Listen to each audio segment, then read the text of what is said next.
Hello everyone, welcome to our channel judiciary gold. ये हम सभी को पता है कि दिसंबर या जनवरी में यूपी की वैकेंसीज एक्सपेक्टेड हैं। और अगर ऐसा होता है तो फरवरी मार्च में प्रिलिमिनरी एग्जामिनेशन कंडक्ट किया जाएगा, क्योंकि नोटिफिकेशन के अप्रोक्सीमेटली 40 से 50 दिन के अंदर ही प्री कंडक्ट किया जाता है। उसके बाद फिर मेंस और फिर उसके बाद इंटरव्यू। आज जो हमारा सेशन है उसका मेन फोकस यही रहने वाला है कि हम किस तरीके से अपनी तैयारी करें कि हम अच्छे से अच्छे तरीके से यूपी के एग्जामिनेशन में तैयारी के साथ अपियर हो सकें और उसको एग्जामिनेशन को क्लियर कर सकें।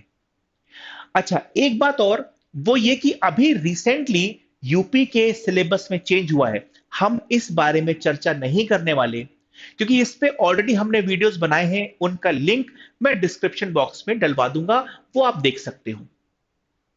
आज का हमारा जो मेन फोकस है वो केवल हमारी स्ट्रेटजी पे रहने वाला है, केवल हमारे प्लान ऑफ एक्शन पर रहने वाला है। एक्सपेक्टेड वैकेंसीज जो है वो अप्रोक्सीमेटली 300 या उससे ज्यादा है। आगे बढ़ने से पहले एक छोटी सी जानकारी जो मुझे आपसे शेयर करनी है वो ये कि जुडिशरी गोल्ड के कॉम्प्रिहेंसिव बैचेस क्लासेस मॉर्निंग और इवनिंग दोनों में कंडक्ट करवाई जाती हैं। मॉर्निंग आवर्स हैं 10:30 टू 2 और इवनिंग टाइमिंग है 5 टू 8:30। आप जुडिशरी गोल्ड ज्वाइन करके हमारे कॉम्प्रिहेंसिव बैच का पार्ट बन सकते हैं और अपनी तैयारी कर सकते हैं।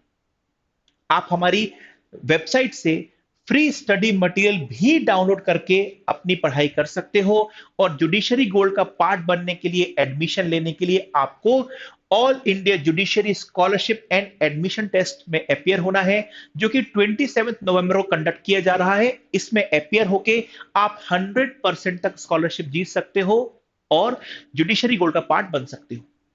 अब यहां से आगे बढ़ते हैं। जो हमारा आज का मेन पॉइंट है वो ये कि भाई, हाउ टू बी अ जज इन उत्तर प्रदेश। यहां पे उस बात पर हम पहुंचे, पहले थोड़ा सा एग्जामिनेशन का स्ट्रक्चर जान लेते हैं। जैसा हर एग्जाम में होता है, पहले प्री, फिर मेंस और फिर इंटरव्यू। प्री 450 मार्क्स का होता है, मेंस 1000 मार्क्स का होता है, इंटरव्यू 100 मार्क्स का होता है। और नेगेटिव मार्किंग जो है प्रीलिम्स में वो बिल्कुल है। कितनी है उस पर हम आगे डिस्कस करने वाले हैं। आगे बढ़ते हैं। सबसे पहले प्री। तो मैंने आपको बताया कि 450 मार्क्स का टोटल जो है वो प्री एग्जामिनेशन होता है। इसमें दो अलग अलग पेपर होते हैं, एक होता है जीके का और एक होता है लॉ का। जो जीके का पेपर होता है उसमें 150 क्वेश्चंस होते हैं और हर क्वेश्चन का एक मार्क होता है, तो ये 150 मार्क्स का पेपर बन जाएगा। वैसे ही जो लॉ है उसमें 150 क्वेश्चंस होते हैं और हर क्वेश्चन के 2 मार्क्स होते हैं, तो क्वेश्चन पेपर हो गया 300 का। जो नेगेटिव मार्किंग है वो है 1/3, जिसकी मैंने अभी बात भी करी थी। अब ये हुआ प्री। यहां से आगे बढ़ते हैं मेंस। मेंस में आपके अभी तक आपको पता होगा कि 5 ही पेपर होते थे, बट अब 6 पेपर्स होंगे। पहले जो लैंग्वेज का पेपर था, हिंदी और इंग्लिश, वो एक ही साथ होते थे, बट अब उनको अलग अलग कर दिया। तो पहले जो पेपर 5 थे अब वो 6 हो गए। हालांकि मार्क्स जो हैं वो 100 ही है, ये 200 मार्क्स के नहीं है। ये 200 का पहले एक ही होता था, अब दो 100 मार्क्स के होंगे। इस तरीके से आपके 6 मेंस में पेपर आपको देने पड़ेंगे। कैसे कैसे? एक तो आपका जनरल नॉलेज होगा, दो आपकी लैंग्वेज के होंगे, एक सब्सटेंटिव लॉ का होगा, एक प्रोसीजर लॉ का होगा, एक पीनल लॉ यानी कि आईपीसी 50 मार्क्स का आएगा। उसके बाद रेवेन्यू और लोकल लॉज भी आपको इस पेपर में आएंगे। तो टोटल 6 पेपर्स ये हो गए। आगे बढ़ते हैं। इंटरव्यू होता है 100 मार्क्स का। आगे अब आते हैं हाउ टू प्रिपेयर। देखिए, मैंने आपसे कहा था कि मैं आपका बहुत ज्यादा समय नहीं लूंगा बाकी सारी बातों पर। हमारा जो मेन पर्पस है वो यही है कि किस तरीके से हमको प्रिपेयर करना है। अब मैं आपको यह बात बताऊं उसके पहले छोटी सी जानकारी मैं आपको यह दे दूं कि एक्चुअली में प्रिपरेशन करनी कैसी चाहिए, और उसके बाद फिर मैं आपको बताऊंगा कि आप किस लेवल पर हो और आपको किस हिसाब से आगे बढ़ना है। सबसे पहले तो ये समझ लीजिए कि सही तैयारी वो होती है जहां पर आप नोटिफिकेशन आने तक मेंस की तैयारी कर रहे होते हो। आप सबसे पहले मेंस की तैयारी करते हो नोटिफिकेशन तक। नोटिफिकेशन के बाद आप प्री पढ़ना चालू करते हो।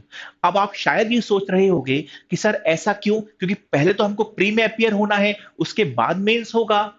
तो आप समझो, जब आप प्री की तैयारी कर रहे होते हो तब आप सिर्फ प्री पढ़ रहे होते हो, क्योंकि प्री में जो पॉइंट इंपॉर्टेंट है वो मेंस में नहीं आने वाला। इसके अलावा प्री में आप बहुत ज्यादा कंसेप्ट्स पर फोकस नहीं करते, बहुत ही बेसिक नॉलेज पे आप फोकस नहीं करते, बल्कि आप फैक्ट्स पर ज्यादा फोकस करते हो। तो जब आप प्री की तैयारी कर रहे होते हो तब आप मेंस नहीं पढ़ रहे होते।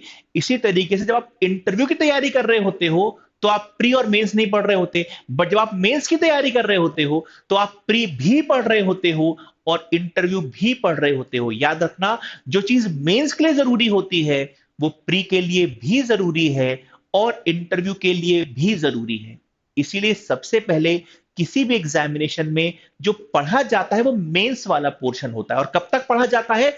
जब तक आपके कंसर्न स्टेट का नोटिफिकेशन नहीं आ जाता। नोटिफिकेशन आ जाए फिर आप अपना प्री चालू कर दो। ठीक है? प्री की बहुत सारी बातें आप पढ़ चुके होंगे, बट नोटिफिकेशन के बाद आप स्पेसिफिकली प्री के पॉइंट्स पर फोकस कर रहे होगे कि हां, ये सिर्फ प्री के लिए जरूरी है। ये आपको समझना है। अच्छा, अब आ जाती है, तो हो गई एक्चुअली वो तरीका जिसमें तैयारी करी जानी चाहिए। अब आ जाते हैं आप लोगों पर। आप में से ऐसे कुछ लोग होंगे जो कि अभी तक एग्जामिनेशन की तैयारी कर रहे होंगे। हो सकता है पिछले 6 महीनों से आप पढ़ाई कर रहे हो, 8 महीनों से पढ़ाई कर रहे हो, साल भर से पढ़ाई कर रहे हो, या शायद उससे ज्यादा समय से भी पढ़ाई कर रहे हो। ठीक है? तो अभी तक आप मेंस ही पढ़ रहे होंगे, क्योंकि प्री तभी पढ़ा जाता है जब नोटिफिकेशन आ जाता है। तो आप मेंस की पढ़ाई कर रहे हो, प्री आपका अपने आप तैयार होता जा रहा है। आपके लिए स्ट्रेटेजी क्या है? आपके लिए स्ट्रेटेजी ये है कि अभी आप मेंस ही कंटिन्यू करिए। अप्रोक्सीमेटली 10 दिसंबर तक आप और मेंस को कंटिन्यू करिए, उसको स्ट्रेच करिए। अभी प्री पर आप मत आइए। हां, 10 दिसंबर से पहले अगर नोटिफिकेशन आ गया तो फिर आपको प्री स्टार्ट करना पड़ेगा, बट अगर नहीं आता तो अप्रोक्सीमेटली 10-15 दिसंबर तक आप मेंस की ही तैयारी को स्ट्रेच करोगे। ये मैं किसकी बात कर रहा हूं? वो लोग जो कि अभी तक तैयारी कर रहे हैं, बट ऐसे भी कुछ लोग होंगे जिन्होंने अभी तक तैयारी स्टार्ट नहीं करी होगी। जैसे कि हो सकता है कि आप कहीं जॉब करते हो सकता है कि आप प्रैक्टिस करते हो सकता है आप अभी रिसेंटली पास आउट हो, तो आपने बहुत ज्यादा डिटेल में अभी पढ़ाई नहीं करी जुडिशरी की। अगर आप इस कैटेगरी में फॉल करते हो तो आपको सीधे प्री प्री स्टार्ट करना है, आपको मेंस की पढ़ाई नहीं करनी। अब शायद आप ये सोच रहे होंगे कि सर आप उनको तो कह रहे हो कि अभी 15 दिसंबर तक या 10 दिसंबर तक आप मेंस ही स्ट्रेच करिए, और हमसे आप कह रहे हो कि मैं सीधे प्री स्टार्ट कर दूं। उसका लॉजिक सीधा सिंपल सा ये है कि जिसने जो मेंस पढ़ रहा है वो प्री भी पढ़ रहा है, बट जिसने मेंस पढ़ा ही नहीं उसने प्री भी नहीं पढ़ा, और आपने अभी तक कोई तैयारी नहीं करी है। तो अब अगर आप मेंस पढ़ना स्टार्ट करते हो तो आप पूरा ड्यूरेशन आपका निकल जाएगा, एग्जामिनेशन आ भी जाएगा, आप कुछ भी सही तरीके से नहीं पढ़ पाओगे। इसीलिए आपके लिए जो सही स्ट्रेटजी है अभी के टाइम पर, अगर आपने तैयारी स्टार्ट नहीं करी है तो आप सीधे प्री पर आ जाइए। ये आप दोनों के लिए मैंने स्ट्रेटजी बना दी। अब यहां से एक चीज और, कि सर जब हम प्री पढ़ें तो हम क्या पढ़ें? भाई ये भी तो एक पॉइंट है ना कि भाई चलो हम प्री पढ़ रहे हैं बट हम पढ़ें क्या? तो एक छोटी सी बात आप सब समझो।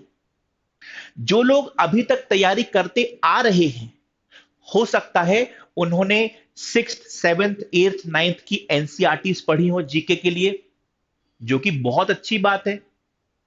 मगर अगर आप उस कैटेगरी में फॉल कर रहे हो जिसने अभी तक तैयारी स्टार्ट ही नहीं करी, तो एक सबसे अच्छी स्ट्रेटेजी ये होती है कि आप अब छोटे छोटे मटेरियल्स को उठाइए। आप कोई ऐसी जीके की किताब उठा लीजिए, कोई ऐसी बुक उठा लीजिए जिसमें कि चीजें बहुत प्रिसाइज में दी हो। समय ज्यादा होता है तो हम ज्यादा पढ़ाई करते हैं।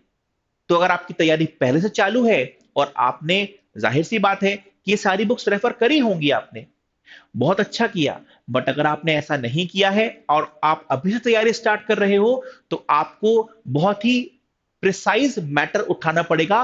पहले आप उसको पढ़ो, उसको क्लियर करो, फिर कुछ दूसरा उठाओ। जितना कम समय उतना कम मटेरियल हमको रेफर करने के लिए चाहिए होता है।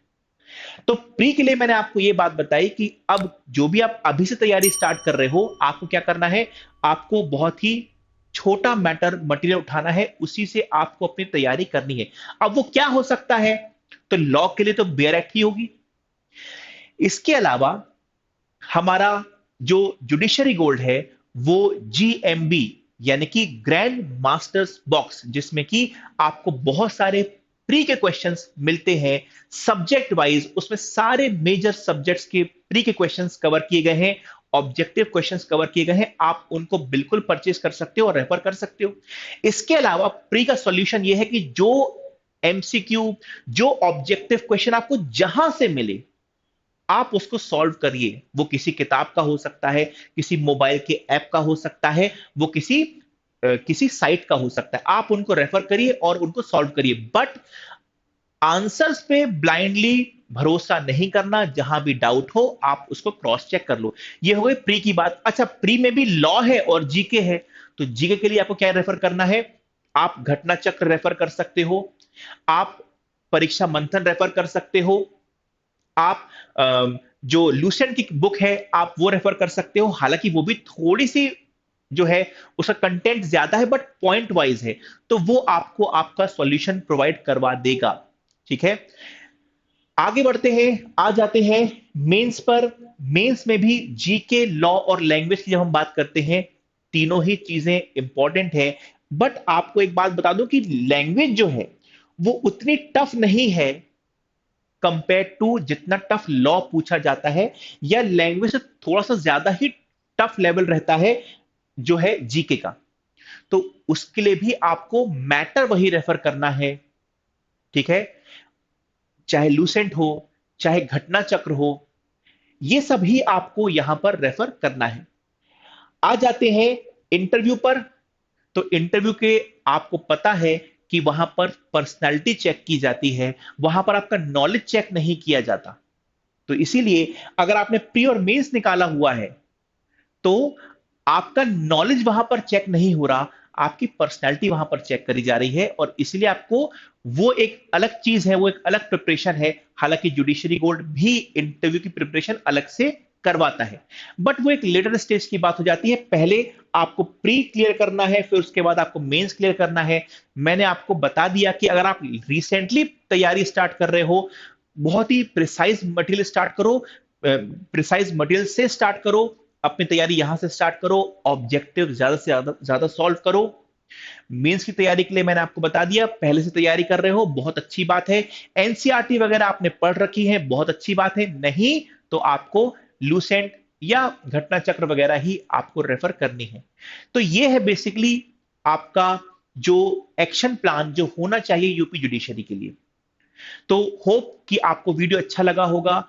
आप वीडियो को लाइक करिए, शेयर करिए, और चैनल अगर सब्सक्राइब नहीं किया है तो सब्सक्राइब करना बिल्कुल भी ना भूलें। मिलते हैं नेक्स्ट वीडियो में। Thank you and all the best.